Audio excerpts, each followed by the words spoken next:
ভিডিওটা হচ্ছে ষষ্ঠীর আগের দিনের। আমি জিম যাচ্ছিলাম, তাড়াতাড়ি গেছি, তাড়াতাড়ি বাড়ি এসেছি। আমার গাল দুটো দেখে মনে হচ্ছে না আমি ব্লাশ দিয়েছি, একদমই না। আমার গালগুলো এরকম লাল লাল হয়ে গেছিলো, জানি না কেন।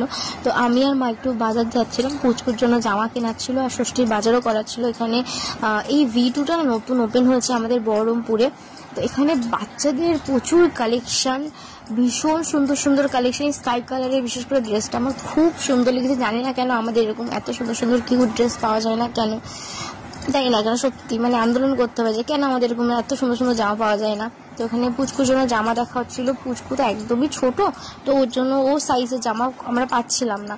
তারপরে এই জামাটা ফাইনালি খুঁজে পেয়েছি। তারপরে আমি নিজের জন্য একটু দেখছিলাম কুর্তি, যে আমি একটু ষষ্ঠীতে নতুন জামা পরবো বলে, যে কি নেওয়া যায় কি নেওয়া যায়। বাট আমি তো ভীষণ খুঁতখুঁতে মানুষ, তো আমার যাই হোক কিছু নেওয়া হলো না।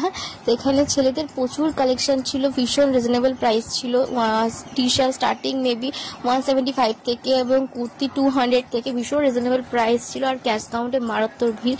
তারপরে এই যে মা পাখা কিনছিল বাজার টাজার করে, তারপর বাড়ি চলে এসেছিলাম।